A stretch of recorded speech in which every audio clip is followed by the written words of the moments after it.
You're listening to the micro version of the Savage Lovecast, www.savagelovecast.com. If you're stuck in a relationship quandary, or if you're looking for sexual harmony, well, there's nothing you can't ask on the Savage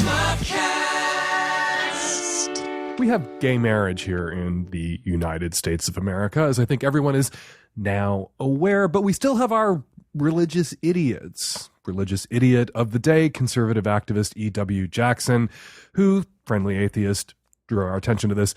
In an interview with WorldNet Daily's David somebody or other, said that we know same-sex sex, we know homosexuality is unnatural because little children find it icky. That if you let two little kids look at two men kissing, or you explain gay sex to them, they go, ew, gross.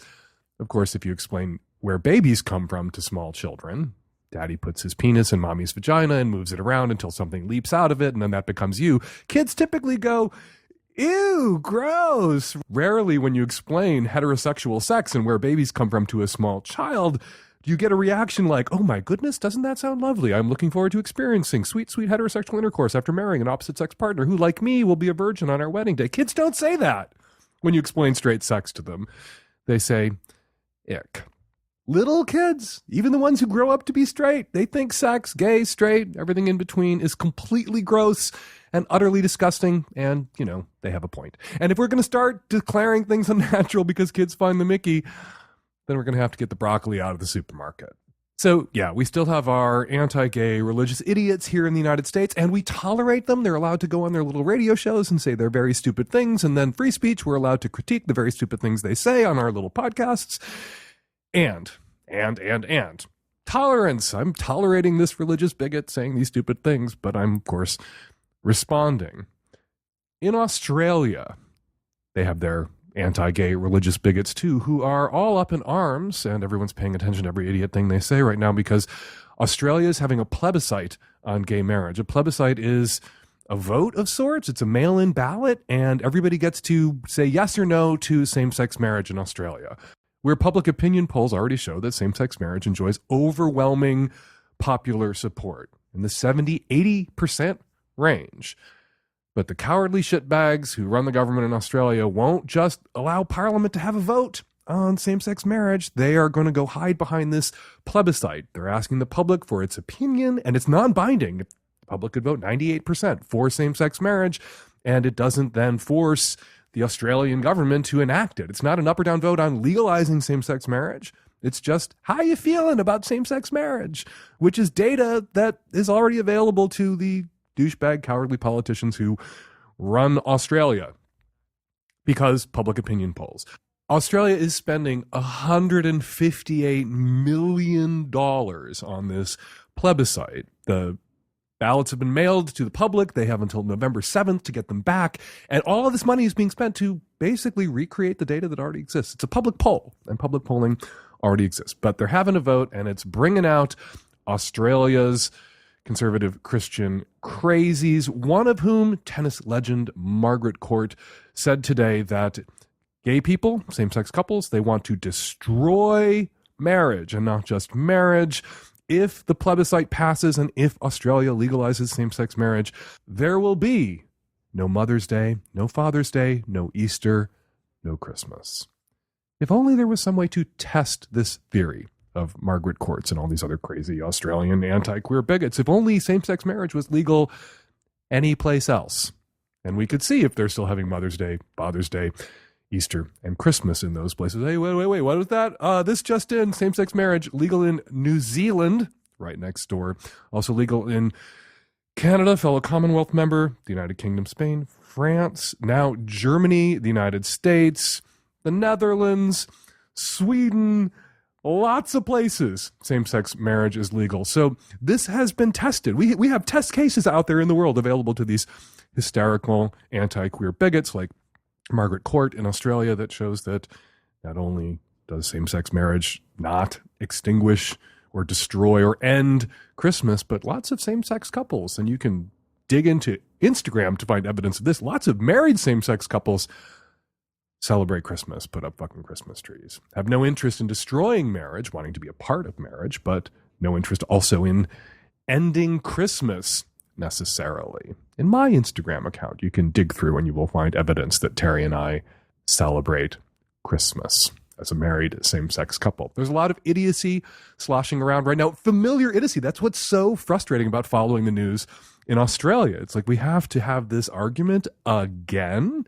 Not to drag myself into it, but there was an Australian senator whose name I don't remember, and I'm not in a Googling mood, who attacked me because of monogamish and argued that same-sex couples shouldn't be allowed to marry because this hoary old saw gay male couples aren't so into monogamy. And if you are in Australia and you are having arguments with family and they bring this up, or they bring up religion as the reason to oppose same-sex marriage rights, or children as a reason to oppose same-sex marriage rights, I gift you this. You don't have to be monogamous, have children, or be religious to be married if you're straight. These are not standards that straight people apply to themselves or each other when straight people apply for marriage licenses or get married. You can be married and not monogamous so long as you're straight in Australia. You can be married and have kids or not if you're straight. You can be married and get married at church or married at a courthouse if you're straight. It's up to you. Marriage is whatever the two people in it say that it is. And people who condemn same-sex couples who wish to marry on the grounds of religion, children, and monogamy, what they're telling straight Australians who may be listening to me right now, is they're not comfortable with straight marriage, with marriage as straight people have redefined it and practice it now. It's not gay couples. I can't believe we're saying all this again. If you listen to podcasts from 8 years ago, you can hear me saying this then during the marriage debate in the United States. Marriage is not being redefined by same-sex couples. Recognizing the right of same-sex couples to marry now is to recognize how thoroughly straight people redefined marriage. Marriage used to be a property transaction where one man took possession of another man's daughter, his possession, his daughter, and that transubstantiated in that moment, and that became a new possession called wife. And to their credit, straight people about 100 years ago, took them a long time to figure this shit out, decided that marriage shouldn't be a property transaction, and that marriage should be the legal union of two autonomous individuals. Period. The end. The reason you can't make a rational argument against same-sex couples marrying without leaning on Leviticus, because then you have to argue against straight marriage. You have to argue against the way straight people marry now. So, Australia, we are with you. If you are voting in this plebiscite, and you should vote in this plebiscite, all registered voters in Australia are getting these ballots in the mail. Please mail them in before November 7th when they are due, even though this is just a popularity contest, even though this isn't necessarily going to result in Australia joining the Marriage Equality Club with Canada, New Zealand, the United Kingdom, the United States, most of Mexico, most of Europe.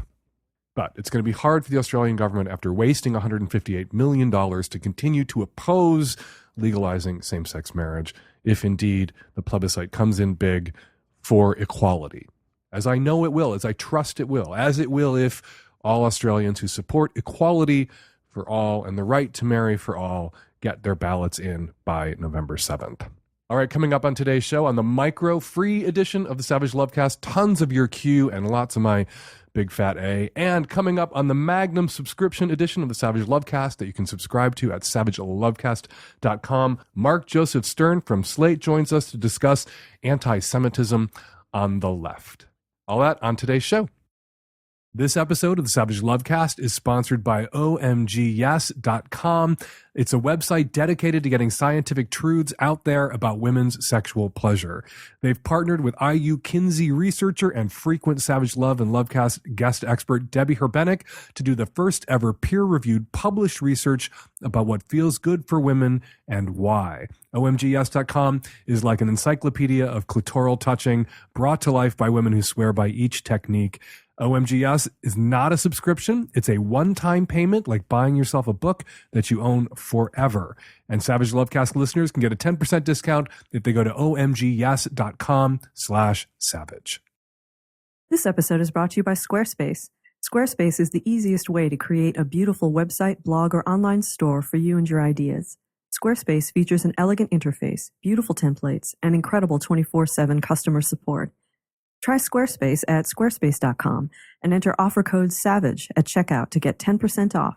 That's squarespace.com, offer code SAVAGE.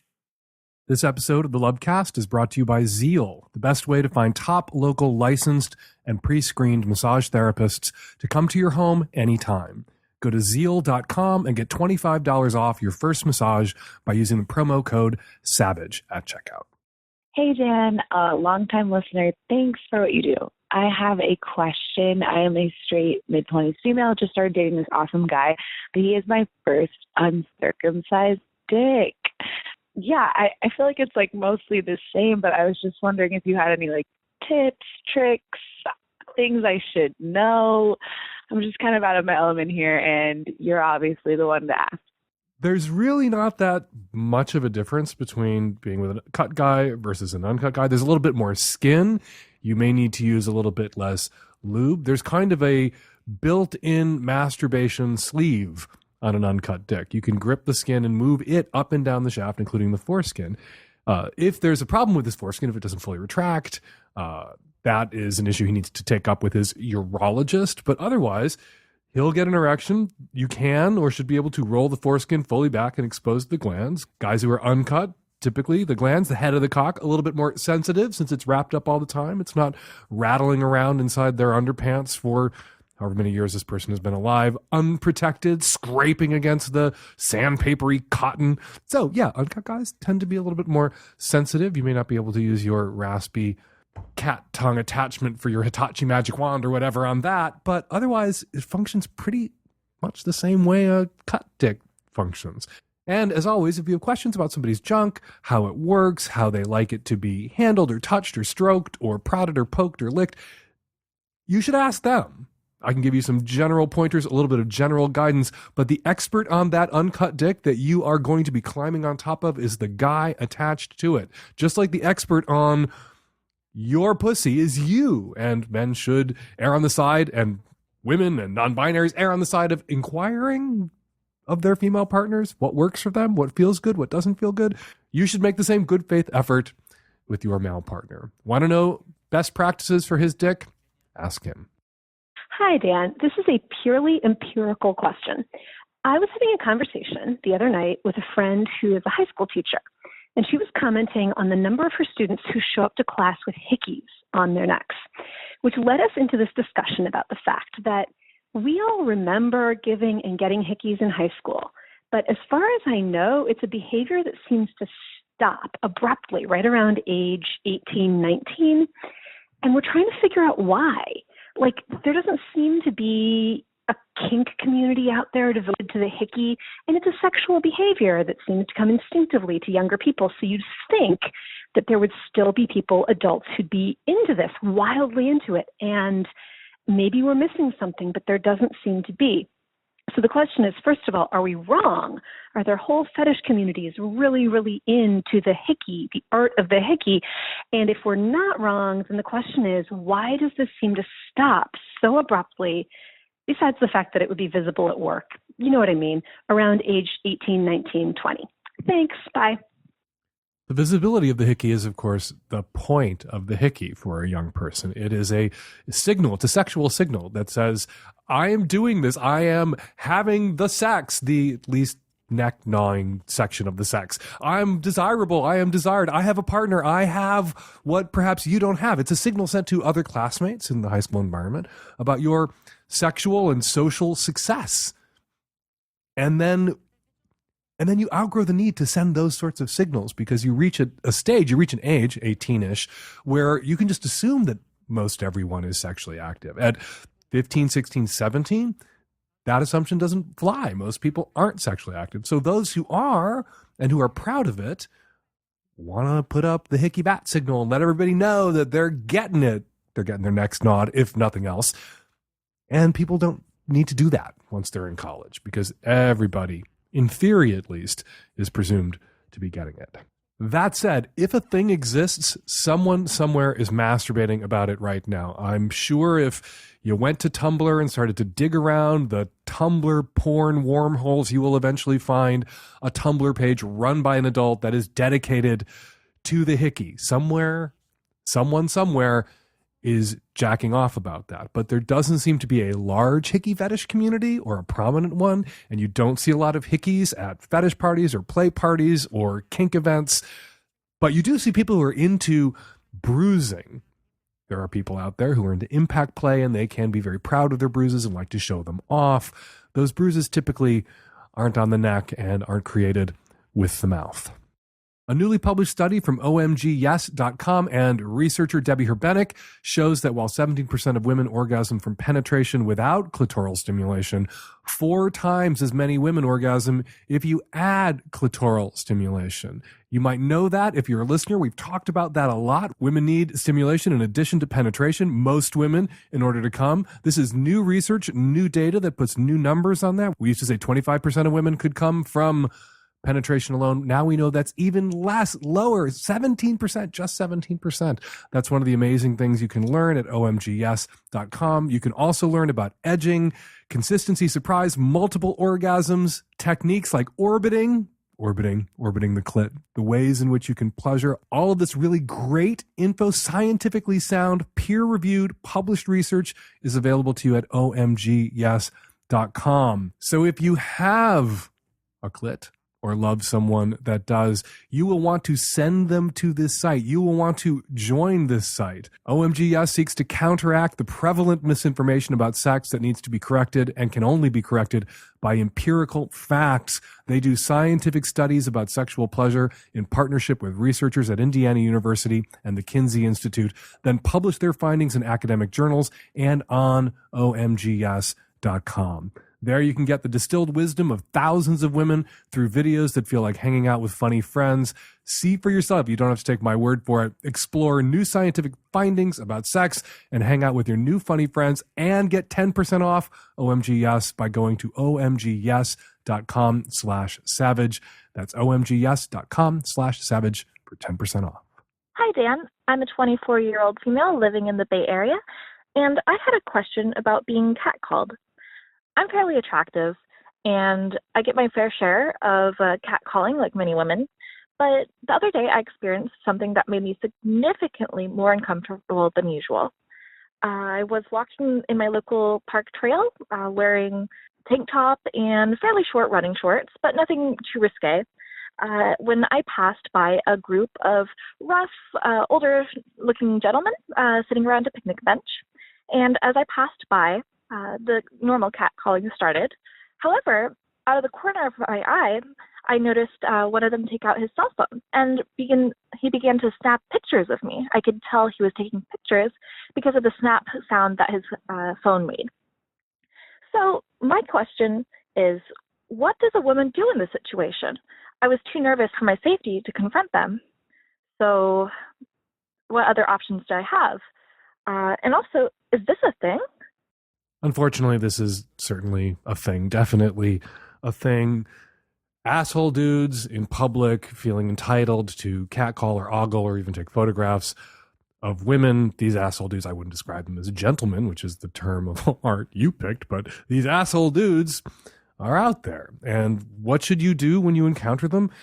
You know, it'd be wonderful if everybody could deck an asshole who engaged that. Although you don't want to escalate, and I'm not advocating physical violence, confront the asshole. Tell them that that's not okay. But you have to act in your own best interest in that moment. And if you felt unsafe, what you do is extricate yourself from that situation. I have been in, not an identical circumstance, but I think a kind of similar circumstance, at least as experienced, where some group of guys will call you a faggot.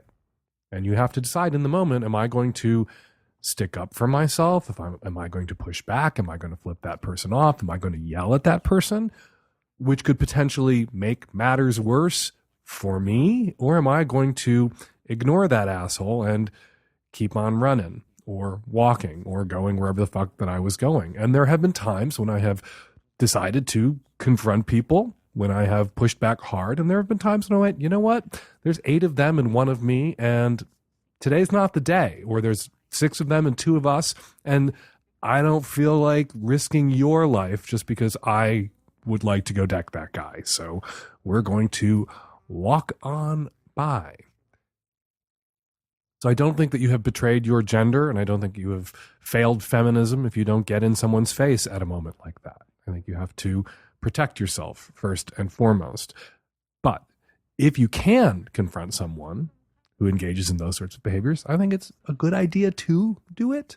But you need to make a spot assessment of the risk, the physical risk, the emotional risk, versus the potential reward of somehow stripping the asshole out of that person and making them a little less assholey to the next woman who should jog by in running shorts or a thong or whatever the fuck she wants to wear while she's jogging. If you want a good massage but do not have the time to go and get one or want to save time, have that massage come to you with Zeal. You pick the time, you pick the location. Have your next massage on demand at home. Just go to Zeal.com or on Zeal's iPhone or Android app. That's Zeal, spelled ZEEL.com, and select from top local licensed and pre-screened massage therapists. Choose your favorite technique, gender preference, time, and location for your massage. All right. Full disclosure, massages are not something I get, but I happen to be married to someone who regularly gets massages for his famous bad back, and he is dragged into the office again today. So you tried out Zeal, because I can't, because I don't get massages. I tried out Zeal. And how did it go? It went really well. Like I've been searching for a sports massage therapist since mine, I don't know, left town, and I can't find it. Entered the witness protection program to get away from you. Yeah. So I have been like really bumming out for the last couple of months, not being able to find a decent massage therapist. And I found one through Zeal.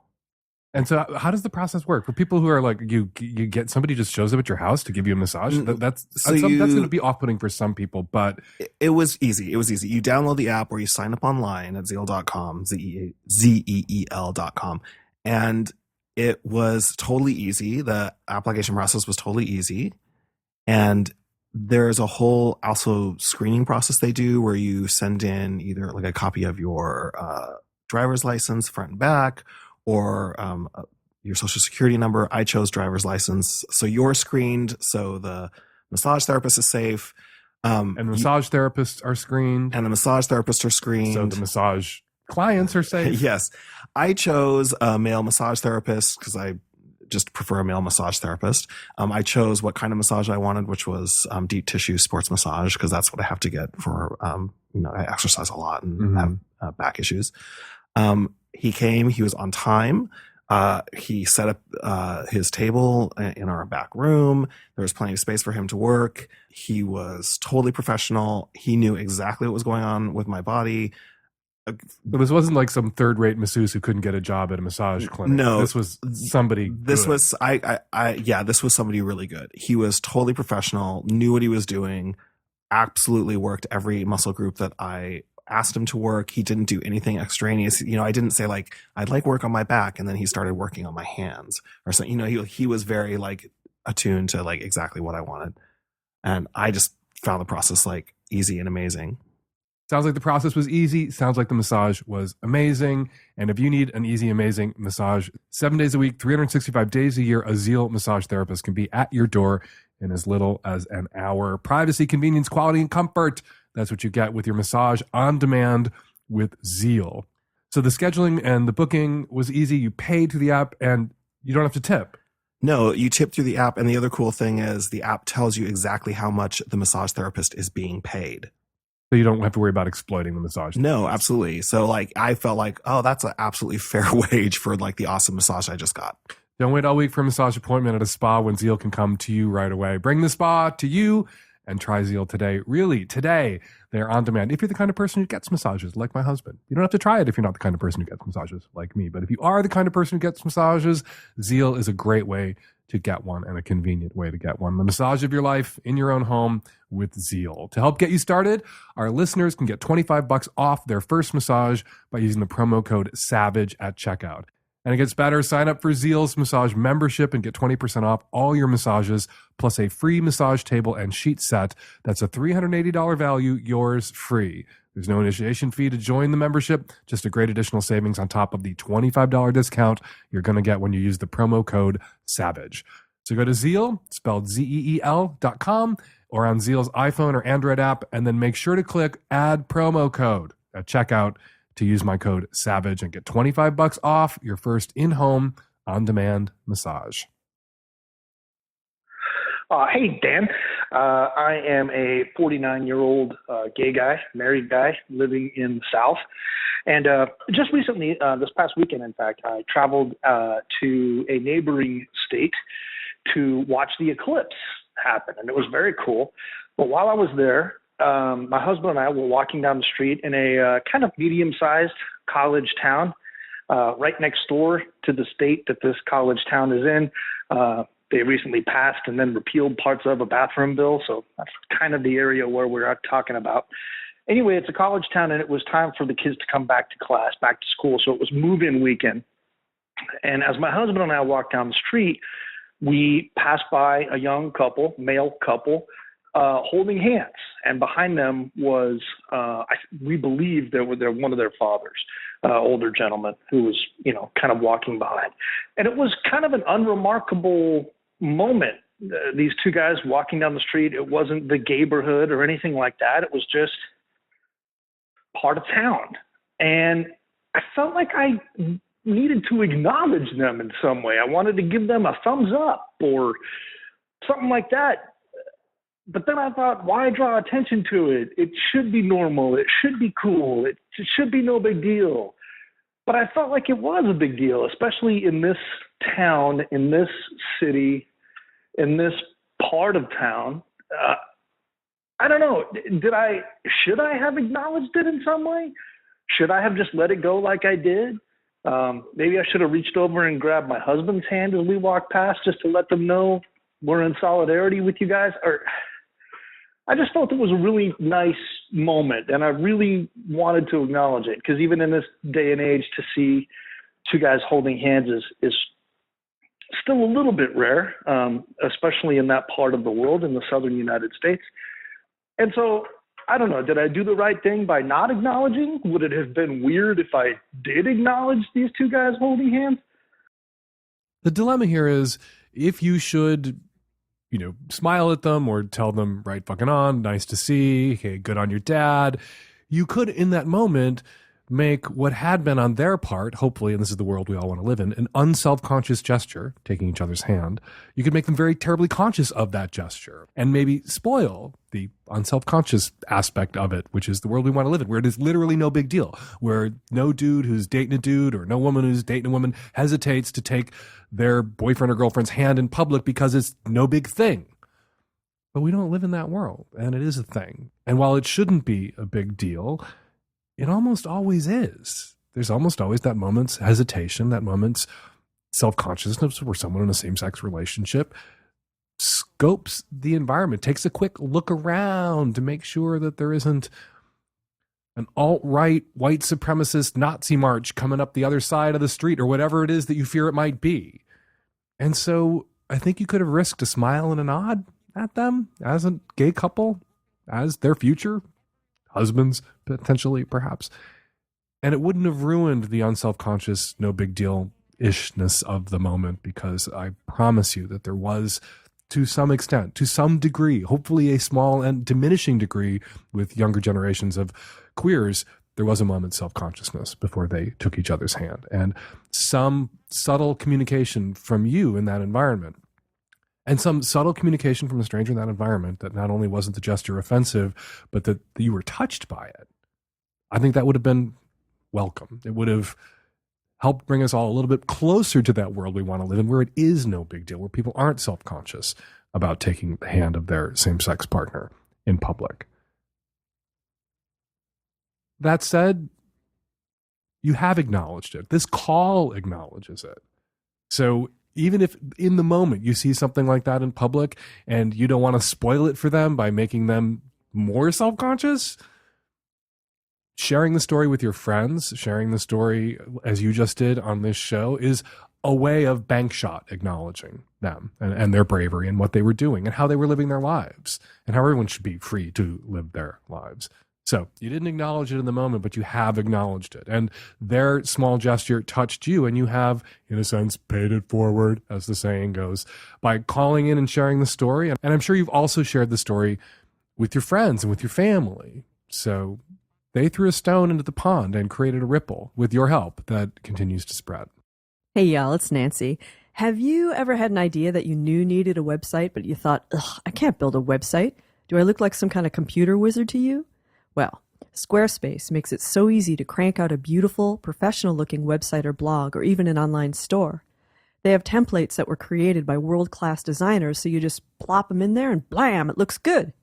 And they have built-in e-commerce so you can sell stuff and make delicious money. There's nothing to patch or upgrade, and if you need help, they have 24/7 support. So you see, you can make it yourself so easily and make it stand out with Squarespace. Head on over to squarespace.com for a free trial, and when you're ready to launch, use the offer code SAVAGE to save 10% off your first purchase of a website or domain. That's squarespace.com, offer code SAVAGE. Hey, Dan. I was calling to inform you that I will be attending the Hump Film Festival when it comes to Sacramento, early September. And my question is, so I'm going to be at this porn film festival with a lot of sex-positive people in the audience. And after the show, I have a motel room booked, and the motel's less than a mile from the venue of the film festival. How do I spin this into a positive for me to get laid? I know a lot of you and your listeners might be thinking, this is a fucking easy situation. Sex-positive people all horny up from watching porn. How do you not close this deal? I don't know how. I'm 33. I'm not a virgin, but I don't have a lot of experience. My sexual escapades are few and far between, and oftentimes I have to pay a sex worker. I just don't know how to close the deal. I'm not a 10. I'm far from a 1. I just don't know how people do that sort of thing. You know, meet someone in a bar, go home with them, be it a one-night stand or turn into a relationship. I would like all of the above. So yeah, and I know it might be a little short notice to have it happen at the night of the film festival, but I guess in general, like, how do people do that? Like, that aspect has always not been something in my arsenal. It's important as you move through life to have what I like to call realistic expectations. It is unrealistic to expect that just rolling into Hump, the porn film festival, which attracts a lot of sex-positive people, is going to drop some pussy in your lap. So unrealistic of you to book that motel room in expectation of just being handed pussy on a platter because you happen to be one of the folks who attended the porn festival that night. I'm not saying it doesn't happen, but often what I see at Hump, usually what I see at Hump, are people coming with friends and lovers, dates, couples come to Hump, thruples come to Hump. Every once in a while, somebody comes with their mom to Hump, which kind of freaks me out. I wouldn't go to a porn festival with my mother, and I'm a pretty sex-positive guy myself, but more power to you and your relationship with your ma if that's the kind of thing that you can do with your mom on a Saturday night. HumpFilmFest.com if you want to get tickets for you and mom. So I want you to go to Hump, and I want you to enjoy yourself, and I want you to be open to possibility. That's how people do it who can close the deal. They're open to possibility, but they are not simmering with resentment. They're open to possibility, but they don't have unrealistic expectations about the likelihood of anything in particular happening at any given time or any given moment. So people who can close the deal, people who have game, are usually pretty relaxed and at ease. They don't raise the stakes in any particular moment by doing things like laying money out for a motel room in the hopes that they'll get laid, because that can then result in them seeming desperate to get laid because they've already sunk cost. They've already spent some money on this motel room, and that's going to go to waste if they don't find somebody right now tonight at this porn festival to get laid. And that aura, that energy that someone exudes when they go into anything with the expectation, perhaps the unrealistic expectation, that they're going to get whatever it is that they want out of that moment, that's unattractive. That drives people off. People can smell that sense of entitlement or that unrealistic expectation. And so you want to eradicate that. You want to be a little zen, and you've got to be a little zen. And I know it's hard for someone who hasn't had a lot of romantic or sexual success to be zen about it, to be at ease and at peace about things happening or things not happening. But that will make you more attractive. That will make things likelier to happen if you can be a little zen about whether or not they happen. There are people out there in the world who have a lot of sex. There are people out there in the world who can basically snap their fingers and have anybody they want, or that's how it seems, right? Because they can just line it up and knock it down. Doesn't sound like you're one of those people. You know what? I'm not one of those people either. I don't have great game. I stumbled into a relationship with the person I'd been jacking off about all my life and then one day met. And it happened by accident. And somebody with game pushed me at him. If that didn't happen, if a friend hadn't shoved me at my husband and told me to talk to him, I would never have spoken to him in that moment that we met. You need some wingmen. You need some friends who can do that for you, can play that role for you, because you know that for whatever reason, that left to your own devices and on your own, you can't close the deal on your own. I can't either. I'm right there with you. I am the same. So go to Hump with a friend. If you don't have some friends, make some friends. And if you don't have friends, then you need not tickets to Hump, or in addition to tickets to Hump, you need a therapist. You need someone that you can work with on your interpersonal skills so that you can begin to attract people. People with a lot of lovers often tend to have a lot of friends too. Attractive people attract people, not just people that they're going to fuck. So go to Hump. Please enjoy Hump. There will be a lot of sex positive people at Hump. Almost by definition, you have to be a sex positive person to get those tickets and show up at that screening. But be at ease, be at peace, be zen about whether or not anything is going to happen. And tell yourself that most likely nothing will happen. You will not get laid. Go in there with no expectations, and then you will be potentially delighted if something should happen, and grateful if it does, rather than resentful if it doesn't. And get a therapist. Get someone to talk to. A lot of men actually pay sex workers for the conversation, and sex workers often have a really good read on the things that you may be doing that may be turning off people who might want to fuck you for free. So if you're seeing a sex worker regularly, you might want to ask for an honest critique and an honest download from that person. Most people I know who do sex work are very compassionate. They like the guys who are their clients.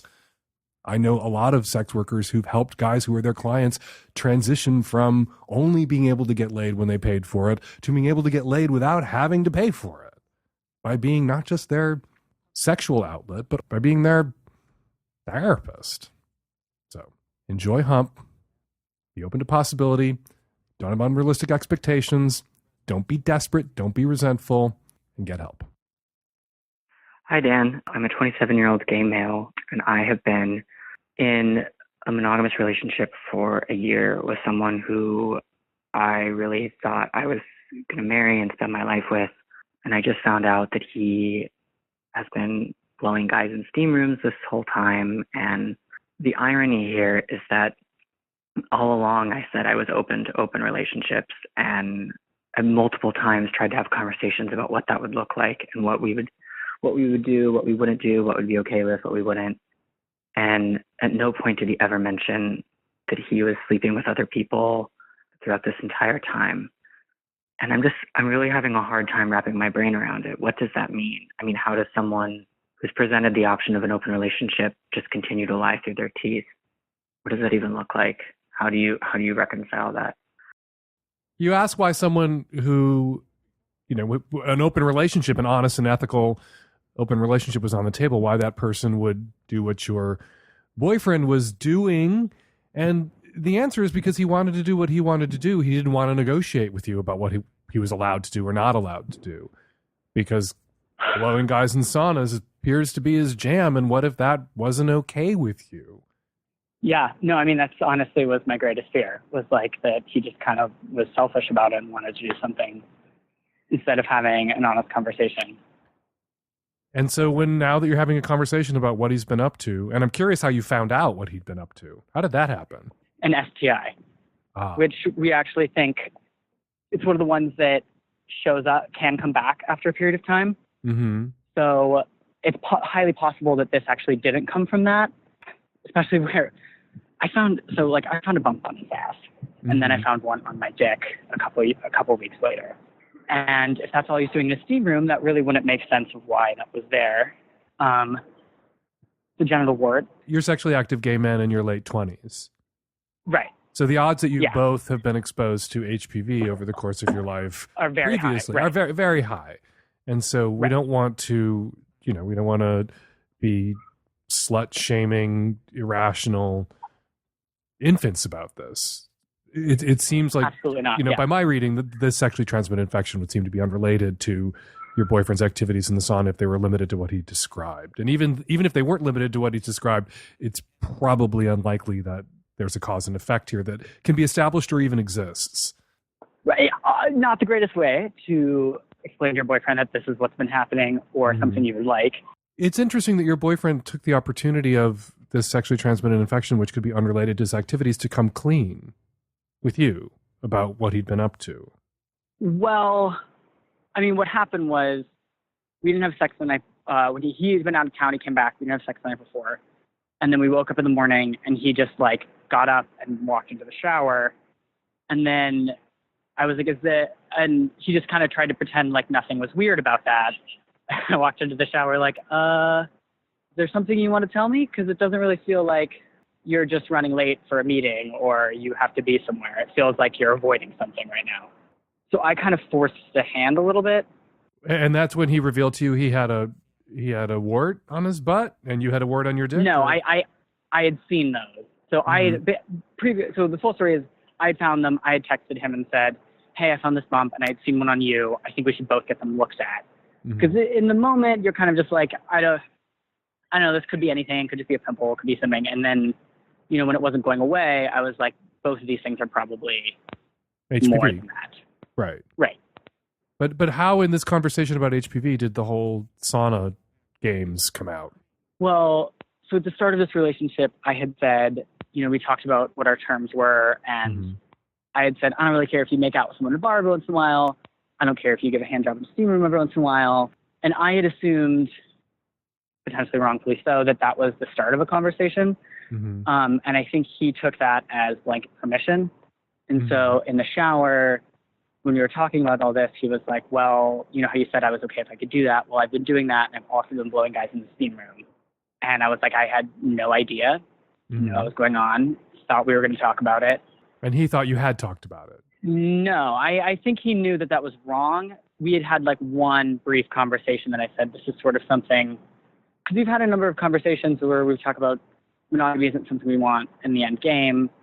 But I had always sort of said, I don't really feel like we're necessarily there yet. The relationship's only a year out at this point. It doesn't feel like that's fully something we're ready for yet. Okay, so but zooming out for a second, you were open to having a non-monogamous relationship and open to having an open-ended non-monogamous relationship with him. You pictured him as someone you might want to be with for the rest of your life. And he knew that. And he got over his skis, or he began doing things that he could rationalize to himself that perhaps he already had obtained your consent to do. And that's a self-serving rationalization on his part. And I think a dishonest reading of the conversation that you described having with him on his part. But you need to ask yourself, you know, in a sense, your boyfriend moved you into a house that you thought you might want to live in someday, and he moved you into it right now. And that wasn't okay. You don't move people into houses. You don't buy a house without talking to your partner. And you can be angry about the fact that he just went and did it. If you're interested in staying in this relationship, you need to ask yourself, do I want to live in this house? And do I want to live in this house with someone who would do this? With someone who's clearly revealed himself to you as a person who will engage in self-serving rationalizations to avoid conflict, to get what he wants, to have the freedom to do what he wants.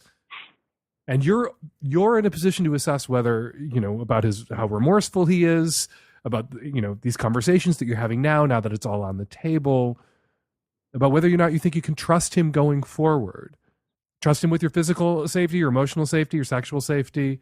Trust that he's going to be honest with you. And some people like having secrets. Some people like having a secret second life. Some people want the dishonesty, not because the dishonesty allows them to have the sex that they want, but the dishonesty is something that they enjoy. Or the deceit, that secret second life. And if he's that, then that's not going to stop. He's always going to have something's going on that you don't know about. So you need to drill down with him about what the fuck this was about. Yeah.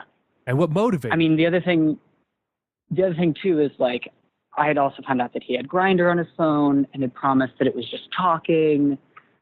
But there's just a lot of, like, it seems like each new conversation we have, there's like something else we uncover that I'm like, Well, Jesus, when was that happening? Oh my God, Occam's razor. You know, there are people out there definitely who have Grindr on their phone just to chit chat. They annoy a lot of people who have Grindr on their phone because they're looking for dick, not chit chat. And your boyfriend might have been one of them, but somebody who's already blowing dudes in showers, knowing that's a violation of his relationship and the agreement he has with his current boyfriend, that guy with Grindr on his phone, the obvious answer is probably the truth. And the obvious answer, he's probably been hooking up with people from Grindr too. You know, it's a short jump from my boyfriend says it's okay for me to give hand jobs to guys in the locker room, maybe, to, well, if I'm giving a hand job, I might as well suck the dick, to, well, if I'm already sucking guys off in locker rooms, what's the difference between sucking a guy off in a locker room or sucking a guy off quickly in his apartment because we hooked up on Grindr?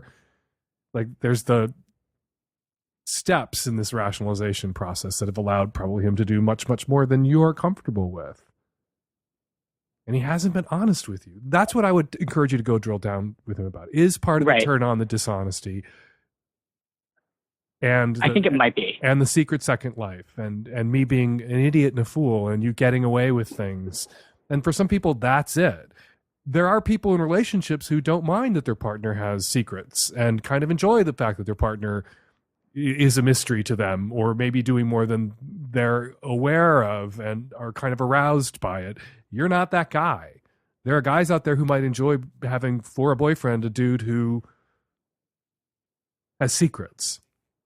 But if you're not going to be comfortable in an open relationship or in a relationship with someone who is deceitful and has secrets and puts you at risk in ways emotionally or physically that you're not comfortable with, or that you can never trust in the sexual realm or any other realm, not to take a statement of, well, maybe at some point, and then just run and do whatever the fuck he wants to do because you said, well, maybe at some point we could blank. You've only got a year invested in this guy. Unless he has some really great explanations and not rationalizations and not bullshit, and you feel comfortable, you feel you can trust him again, you've only got a year in. You might want to get out. Right. Yeah. Do you already live together? No. No kids, no pets, don't live together. It's easy enough to walk away, for sure. I mean, harder said than done. Easier said than done. But could you live with a boyfriend who you couldn't trust out of your sight? I don't think so. I really don't. It wouldn't turn you on to have a boyfriend you couldn't trust out of your sight? No. Probably not the boyfriend for you then. I'm so sorry. It's all right. I mean, tough advice. That's what you're here for. I'm sorry, dude. I'm really sorry. You're 27. Okay. You're really young. You're really young, and you're and you sound really rational and reasonable. And you need a rational and reasonable guy who can have a rational and reasonable conversation about openness and not be a deceitful sack of shit. Yeah. Yeah. Good luck. I'm so sorry. Okay. Thanks, Dan. Hey, Dan. Divorced, father of two. I really fucked up, I think. My daughter, who is 8 years old, was looking on my phone earlier today through my photographs, and just now, later in the evening, I realized that I had a couple of pictures of my dick on there, all ready to be sent to my girlfriend. My daughter did not say anything, but I can't imagine how she did not see them. I feel like a real irresponsible shitbag and don't know what to do. Do I bring it up to her? Do I wait until she says something? Help. This isn't a conversation that you can duck. You're not going to be able to wait until your daughter brings it up, particularly because there's an ex-wife involved here. You are divorced. You have an 8-year-old. You are co-parenting. You don't mention what kind of relationship you have with your ex-wife, but if you have a high conflict relationship with your ex, what could happen if your daughter were to go to your ex-wife and say, Dad showed me pictures of his dick? How would that play with your ex-wife? Do you have a good co-parenting relationship? Did you part amicably? Are you on friendly terms? Is your ex-wife sex positive? Does she also send and receive dirty sex with the guys that she's dating, or is she sex negative and that's one of the reasons you're divorced? Something you need to think about as you weigh what to do. In the end, though, you are going to have to address this. Even if your wife was totally cool, you are going to have to address this. And if your wife is totally cool and totally sex positive and you have a good and amicable relationship and a good co-parenting relationship with her, I do think you should mention this to her, that this happened, and that you need to have a conversation with your daughter about it. And then that conversation needs to be an age-appropriate conversation about what your dick was doing on your phone. That adults flirt in this way, oh brave new world that has such apps in it. This is how adults flirt. Sometimes adults will take naughty or risque pictures of their privates and share them just with one other special person that they love and that they trust, and then emphasize the trust part. But it's nothing that a child should see or do, and you want to apologize to her for leaving those pictures where she might stumble over them, and you will take steps to make sure that that doesn't happen again. It would be good to enlist your wife in advance of having that conversation with your kid, because after you have that convo, the odds that your kid will ask mom about it too jump. But I think this is something you need to get out in front of instead of waiting for your daughter to bring it up with you or to bring it up with your ex-wife. I think you need to bring it up with your daughter in an age-appropriate way. You need to bring it up with her. And at 8 years old, your daughter knows what sex is, and she knows how adults are. She's encountered a lot of media in her life. She's witnessed the relationship that her parents had with each other, the relationships that her parents are now having with others. So she's not oblivious to the existence of sex and desire and attraction and flirtation. This is one manifestation of the flirt, one way that people do it. And that's why those pictures were on your phone. And I think your daughter at 8 years old can handle that information. And it's better for her to have that information than to wonder why those pics were on your phone and how it is that she found them or why you let her find them. Good luck, Dad. Hi there. I'm just calling in regards to episode 568 about the woman who was concerned that her boyfriend was potentially sleeping with an ex or had really close relations. I think that whether or not he's sleeping with her is like redundant. I think that her boyfriend is definitely emotionally cheating on her. It's too close for comfort. I think this woman needs to, if you're going through his texts and if he's hanging out so much with an ex, even if it's friendly, there seems to be like no respect for any sort of boundaries within your relationship. So I think she needs to end this relationship, cut him off, and be done and not be friends with him. Hey everyone, I'm calling in response to the caller who found text messages of her boyfriend and his ex while he was showering there. Yeah, you need to definitely not stay with this person. Even if you have a little bit of crazy in you about it, like Dan said, you tell somebody that you're showering at your ex's house. And also, I feel like you just need to trust your gut. Like, their flirtation is a little more than normal, and that doesn't sit right with you. If you felt like nothing could happen, then you would feel comfortable with even a little bit of flirtation. I have experience of, an ex of mine going back to her ex, marrying her, and then having babies. So, and when they started becoming friends again, it didn't sit right with me. And she worked with her ex the whole time. But yet, when their relationship got more intimate is when it started not to feel right with me, and I was right. Whether you tell them you read the text or not, to me, is irrelevant. You know what you know. Get out of it. Hi, Dan. I'm calling about the woman in 568 who found poop porn on her boyfriend's old computer account. I think a key piece of information that was unclear from her call was if the ex-wife poop stuff was photoshopped into the memes. If you just digitally added the shit, then that strongly suggests that he hadn't involved his ex in this aspect of his sexual fantasy. From her call, it seemed that they both were GGG about their sexual interests. So if he didn't disclose the poop thing, then he probably wants to keep that part just in the realm of internet make-believe. If I found poop pics on my husband's computer, I would just be grateful that he didn't feel the need to involve me. She should definitely not discuss it with him. If he's not inclined to bring it up with his significant others, she does not need to live in fear about him involving her somewhere down the road. All she needs to do is, at some time, when appropriate, just casually bring up the fact that she doesn't find PC stuff erotic, and he will get the message. And we're going to leave it there. Before I give you the phone number, go to savagelovecast.com. We have a brand new, shiny website. You can get the micro edition of the Savage Lovecast at our website. You can also subscribe to the Magnum edition, which is nearly twice as long and has no ads. The ad-free Magnum edition, extra guests, extra questions. Subscribe to it at savagelovecast.com. If not, continue please to enjoy the micro edition.